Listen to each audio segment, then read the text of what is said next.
Welcome to Think Big with Dan and Qasim. Join hosts Dan Melnick and Qasim Masood as they explore big ideas, limitless possibilities, and engage with visionaries, entrepreneurs, and thought leaders who dare to dream big, get inspired, motivated, and find practical tips for personal growth. Think big, dream bigger, and ignite your potential. All right, welcome to Think Big with Dan and Qasim. And if you want to go ahead and introduce yourself, tell us where you live and what you do for a living. Yeah, my name is Jonathan Lusk, and I've got a company called BIRDDOG. It's a marketplace that connects hunters with the landowners in Texas and beyond. I live in Washington, Texas, which is a small little community in between Austin and Houston out here in the country. Awesome. So how did you get the idea for your business? Well, I came out of Goldman about 10 years ago and was managing money. I started a wealth management shop about 8 years ago. And two of my best friends, I went to Texas A&M, started a company called Icon. It's a 3D printing company. They 3D print homes. And they did a Series C, raise some money. And so they took some chips off the table. And so I managed that for them. And the CEO, Jason Ballard, was like, "Hey, Lusk, I need you to not just manage my money, but do my taxes and manage my ranch." And I was like, "Dude, I don't do any of that. Like, that's way too much work." And he was like, "Well, just double my fee." I was like, let me update my resume to ranch manager. And so I was trying to find a place for his ranch, an Airbnb for hunting for his ranch to show income in his LLC, and it doesn't exist. And I couldn't believe it that there was no technology in kind of the hunting industry. So I went to him and said, "Hey, give me capital." And so we raised some money, and he actually said, "Hey, my best friend Taylor, who I had not talked to about this, has a construction company and was trying to find places to, take his subcontractors hunting and couldn't find it." And so I was coming at it from stewardship from the landowner. Taylor was coming at it from, trying to find places to hunt. So then the next month, I went on a pheasant shoot with Colt McCoy, football player, and he loved the idea. So he was like, "Hey, here's my cell phone. Call me. I'm going to be the second investor." And so we raised some capital and went out in the market and, basically went after it. It's kind of taken off.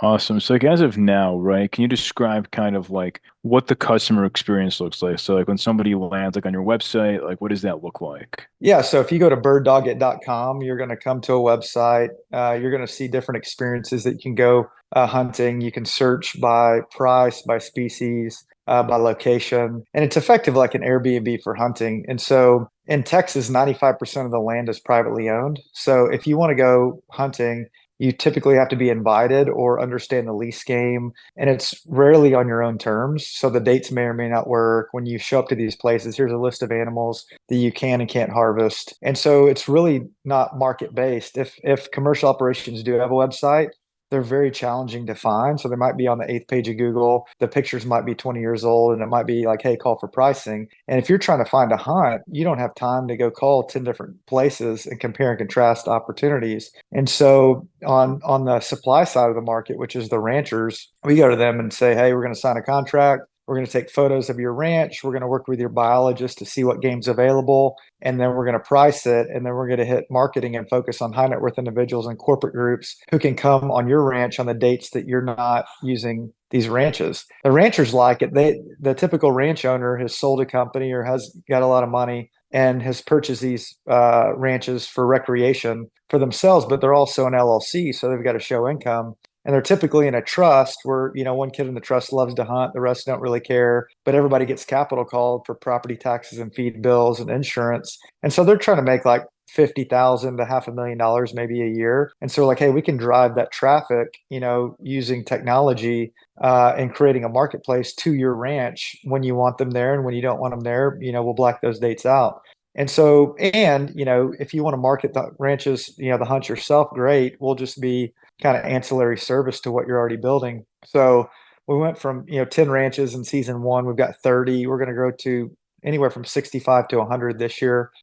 So, increasing supply side, primarily in Texas, but we've also got places in Louisiana, Mexico, South Africa, South Carolina, about to add Kentucky, and work, exclusively with landowners who want to participate. And then, the hunters can go on the site and search for whatever it is they want. We're adding fishing this year. And so just think about getting outdoors. And what we're trying to accomplish is, that we all use technology, and you can remember a time in which you were younger and you maybe sat around the campfire with your grandfather or grandmother and told us stories, and then life got really complicated. And then you're like, man, remember the good old days and those memories that we had? So that's actually what we're trying to accomplish, using stewardship of the land and then accessibility and technology to get folks actually using technology to get people off technology, and just the human aspect of connection on these ranches. And it's been life changing for people. I mean, father son hunts, group hunts, whatever it is that we've helped facilitate, is we're like, man, we got a great purpose for what we're doing, and it's working. People love it. That's awesome. So, in terms of marketing, right? Because you mentioned that you're marketing for these landowners. Do you use like Google Ads, SEO? Because I mean, I know sometimes with certain, things like hunting, that there's some restrictions from Meta, things like that. So, how Mhm. have you gotten like in front of your current customers? Yeah, so when you think about socials or certain platforms that won't let you put anything, gun related or hunting, and so you almost have to paint the picture of the experience in the outdoors on certain things, and other things, you don't have any restrictions. And then a lot of what we do on marketing, I think about it in terms of like reaching the masses, which would be like Meta, which would be LinkedIn, because tying back to our corporate experiences that we're trying to achieve, but also we set up tents on our ground game, set up tents at oil field service company events, construction companies, these folks who have, 30 to 1,000 to $500,000 hunting budgets, to go meet them one on one, because our cost of acquisition is like $300. And so if we can go set up a tent and find, two corporate groups at that event, then they love it. And then, going back to Colt, I was like, I didn't grow up hunting. And so, what I've noted, basically we're building this company. It's like, what would I want to do? What would guys like me want to do? I was like, I want to go show up, sit around the campfire, sight in the guns, go hunting, have a great meal. And then I thought there should be like this country music element. And so Colt hooked me up with Pat Green. And so, Pat's a famous Texas country music singer. And so we brought him on, gave him equity in the option pool. Same thing with a gentleman named Roger Krager. Do a lot of stuff with a guy named Josh Abbott. And then other guys around the state who are singer-songwriters, just to create these experiences. And so once we get these people on the platform and then get them on the ranches, they're our sales team. They go tell everybody. It's kind of 0 to 1, like, do things that don't scale, and then have like 1,000 people who love you versus like 10,000 who like you. And so we created this kind of these fans, super fans on these hunts, who go and tell everybody about it. We do some ABM marketing where we can target specific industries kind of internally, by these things that, the other thing that we do is we're rolling out, any industry who needs continuing education credits, dentists, doctors, folks like that, like, come and get your credits on a hunt, and we can bring someone in to lead these experiences for you, so you can get your credits and you can go on a hunt. And then we partner with, outdoor stores. Sportsman's Finest is a high-end outdoor store in Austin. So we set up a white labeled page for them, that basically they can pick the 6 experiences that they want for their members, and then they can target their email list to go on those experiences. And then we're about to roll out a deal with Cowboy Auctioneers. Or these 15 cowboys who do like 75 black tie events a year, and then the nonprofits can go purchase the experiences. They sell about 2,300 experiences a year, but we're their first real hunting partner. And so that's kind of how we think about marketing. Is I think about like ground game, and then kind of the air raid on what we want to do. And so, and we're entrepreneurs, man. We're like, we try things. We did billboards, which was cool, because everybody saw them, and those were like $1,200 a month, and you need like 2 hunters to do that. So we got tons of calls and emails asking about it. So I think as like entrepreneurs, you try these different things and you see what works, and when it works, and you just pour a ton of capital into that. And so that's kind of been our experience in marketing. For sure. So in terms of like you mentioned, obviously, like, Pat Green, Josh Abbott. So are they obviously, like, they're partners you mentioned, but are they also, in terms of like experiences, like, are they going to be performing for your clients, or I guess potential clients? Like, what does that look like in terms of part of the vision of working with them? Yeah, so basically, these guys are playing in dance halls and different venues, typically anywhere from Thursday to Sunday night. And so, if we can host our events, on a Monday, Tuesday, Wednesday, something like that, where it doesn't interfere with their schedule, You can bring a group anywhere from 5 to 50 people out on one of these ranches, and then they'll come play a 90-minute set, then hang out with the folks, and it's just a great time. Pat came and played our dove hunt that we had in Uvalde at the 501 Ranch this past year.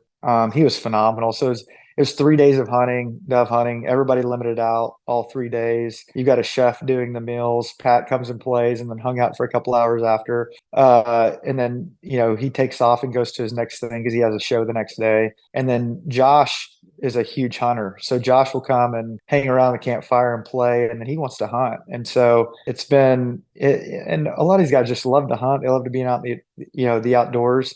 And so if you can work around their schedule and then set up specific dates for these guys, you might have 3 or 4 of these events a year that are kind of keynote for us. And then the rest of it is, people can go pick the dates that they want on these ranches and just, go by themselves, go with a couple of people, go with a group.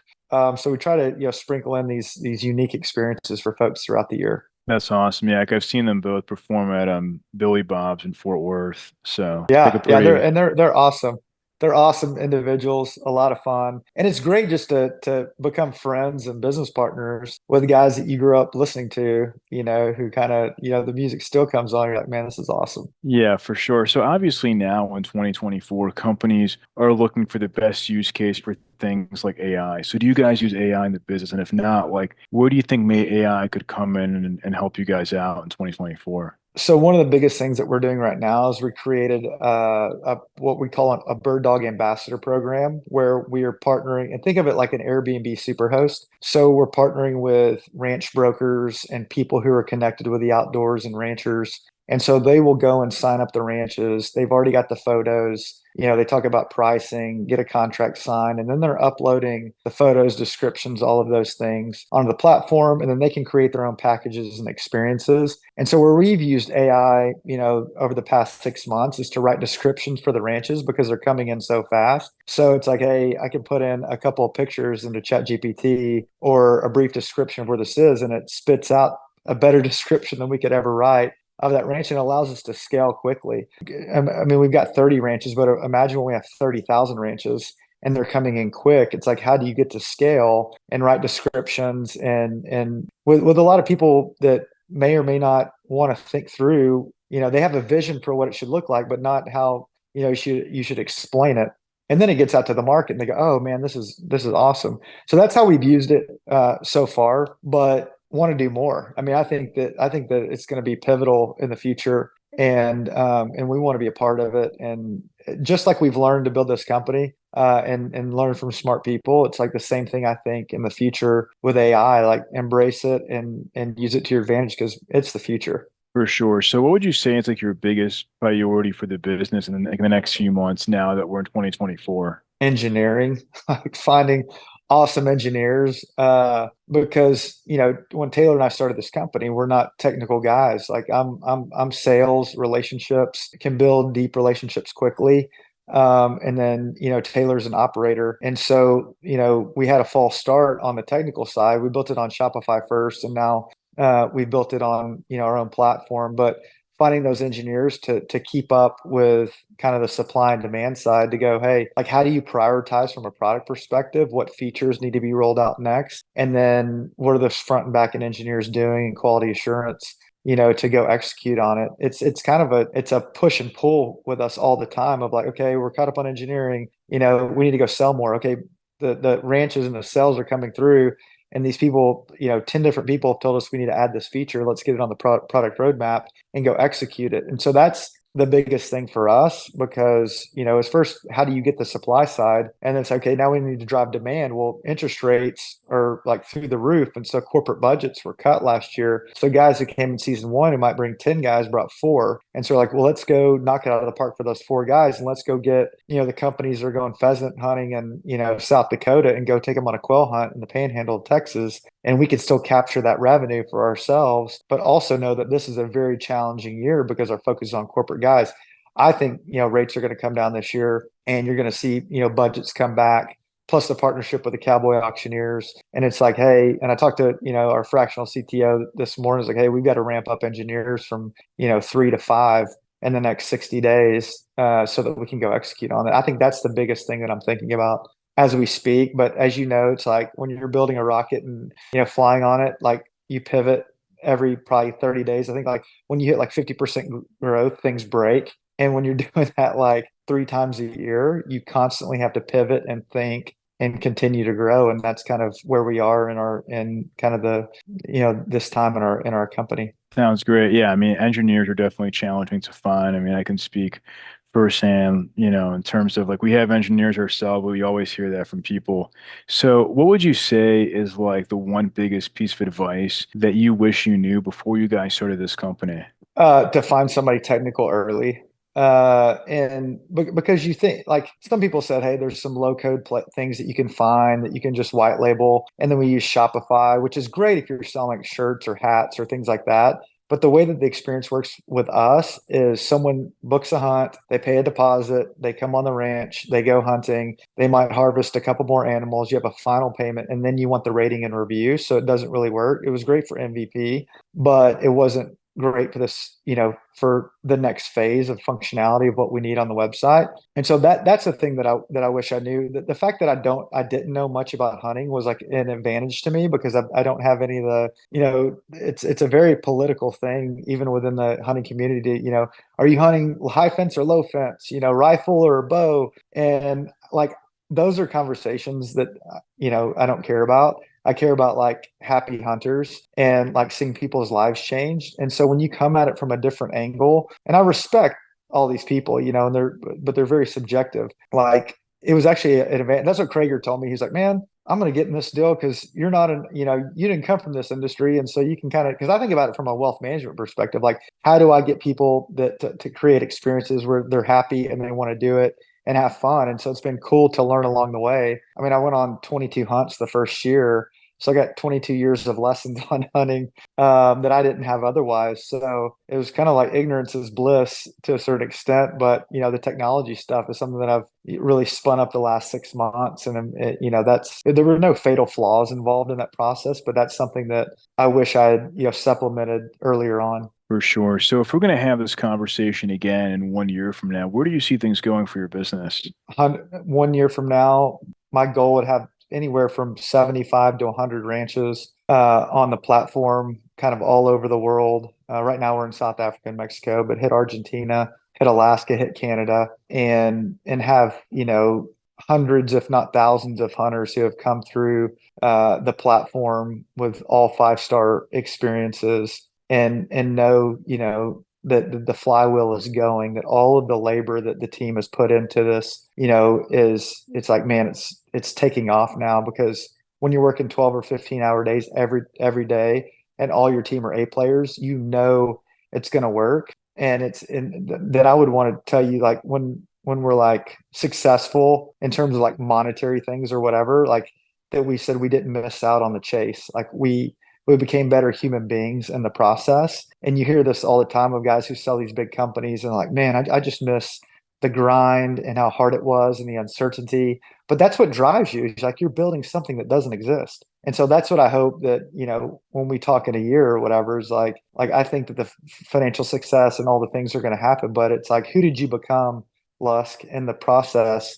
And I think that's most important. For sure. I mean, one place that you guys should definitely look at, like I used to live in Wisconsin, and they have a huge hunting culture up there. So it's definitely like a place where maybe you can look at expanding up north as well. I would love to. Yeah, my wife is from Minnesota and her entire family hunts, and they got some private land, but hunt some public land as well. And so if we can find, private landowners in these different states who could see where we could add value and be partners, man, we'll go wherever that, people want us and be great partners for them. Awesome. So if somebody watching this wanted to reach out to you, do you mind sharing your website or social media? I guess the best ways to get in contact with you. Yeah, our website is birddogit.com, birddogit.com. So we bought that going, we wanted to be a verb, like, Venmo me, Google it, bird dog it. Where'd you shoot that animal? Bird dog it, man. Who are you partnering to sell hunts on your ranch? Bird dog it. So birddogit.com. And then we're at Hunt Bird Dog on Instagram and Facebook. And that's the best way to find us. We put out a lot of content and a lot of educational stuff, really focus on stewardship and conservation. And so and fun really is what we're trying to sell. So that's how you can find us. And we'd love to partner with you as a ranch owner, and we'd love to host you as a hunter. It'd be a lot of fun. Awesome. Well, Jonathan, we're rooting for you guys, and thank you so much for your time today. Thank you, Dan. I really appreciate what you guys are doing, and thank you for having me on, man. I really appreciate it. Of course. Thanks. All right. Bye. See ya.